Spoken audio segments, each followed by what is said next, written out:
Hey everyone, it's Chris Keys, PremierGuitar.com, NAMM 2011 show. I'm hanging out once again at the Marshall booth. Just got done watching and talking about the AFD 100 head. Now we got another head. This one was a little more secretive, but it has leaked. Now Nick's going to give us the full details. Nick, how you doing? Good, man. How are you? Good. Long very. time no see. It's felt like it's a year. 3 minutes. Hopefully we'll have a one take, because the last video everyone's kind of talking about. I know that you said I screwed up a lot, so I'll try to do better. He screwed up once. He couldn't say have a nice what is it day? It's day. That was it, folks. The rest of it's one take. Anyway. A little bit of Elmer Fudd in me, but anyways, let's get to the business. Let's talk about that YJM. Well, hopefully you know what YJM stands for. It's legendary initial. Yannick John Mayhem. No, it's Yngwie J Malmsteen. I thought it was Yanni. Yanni. Yeah, we won't make pink amps. Sorry. And Yanni, if that upsets you, good. Yngwie J Malmsteen. What can you say, man? I can tell you where I was when I heard Black Star, that song Black Star. Where were you? I was at a friend's house playing one of the most rudimentary video games, because it was a friend of mine tried to track me down. This was before cell phones. So if you wanted to find someone, you had to get your ass out of the house and go to all the bars they frequent. But they were all closed. They figured out my friend's house, and he said, "You've got to hear this." And there was it was a Guitar Player magazine, John Fogerty on the front, and there was one of those little black plastic discs. And he knew I'd be freaked out, so I put it on and I was mesmerized, because I'd never heard anything like it. But I had heard Richie Blackmore a number of years previously say that one day someone's going to take the electric guitar as seriously as most classical guitar violinists do, and when they do, the world's going to wake up. And I think Yngwie was that guy, man. I mean, he is the father of neoclassical shredding, as far as I'm concerned. And he loves Marshall. I mean, we don't work with people because they're rich and famous. We work with them because they're synonymous with Marshall, number one. And number two, they're a game changer. Everyone we've worked with, including two gentlemen who've sadly passed away, namely Randy and Jimi Hendrix. I don't need to tell you what they've done. Slash, Zakk Wylde. The thing that I don't want to interject right now that you're talking about before with the Slash video is that you guys always work with people that want to be hands-on. Now, how was Yngwie with this process and developing this amp? You know, with everything that goes into making an amp. Yngwie worked very closely with our engineers on this. Like, Yngwie knows what he wants. He's a very smart, eloquent guy, actually. Really, really funny guy. Actually, he's one of my favorite people to hang out with, because he's very self-effacing. He unleashes the fury all the time.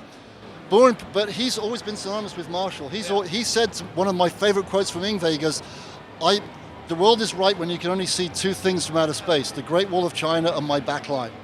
No joke. And if you look at some pictures of him playing, he'll be playing a venue where it's not physically possible to get all these Marshalls in, but he does it somehow. Yeah.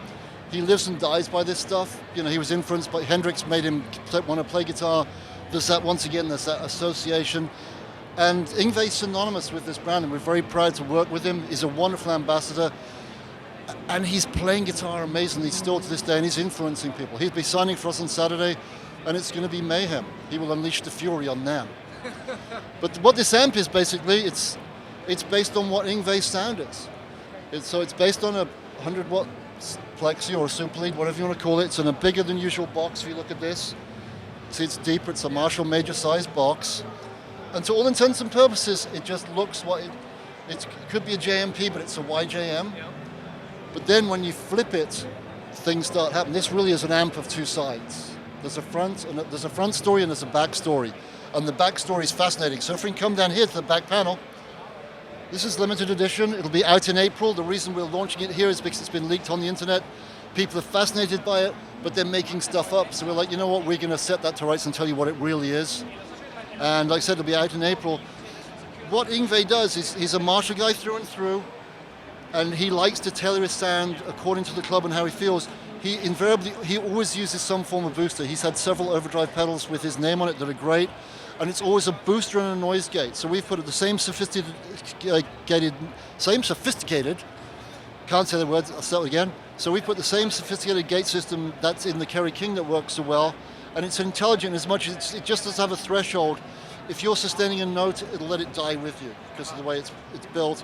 So we've got an Yngwie-approved booster, an Yngwie-approved gate that doesn't mess with your sound, so it stays open when you want it to be open. And he likes using digital reverb, so we put in the studio quality digital reverb. And the reason he likes reverb is it allows him to tailor, to tweak his amps relevant to the acoustics of the place he's playing. Some don't need it, some need a hell of a lot. And why did he or the producers of the amp decide to put all this stuff on the back? Obviously, the noise gate sometimes is placed in the back, but why with the reverb and the booster in the back? He's a purist. He wanted to be a great mix of old and new. That to him is the way a Marshall looks, and I can't argue with that. So, figured, put all this stuff on the back. He didn't want to make, it's one of the great things about a Plexi. It's a Kiss amp. Keep it simple, stupid. So, you said this. It's all foot switchable.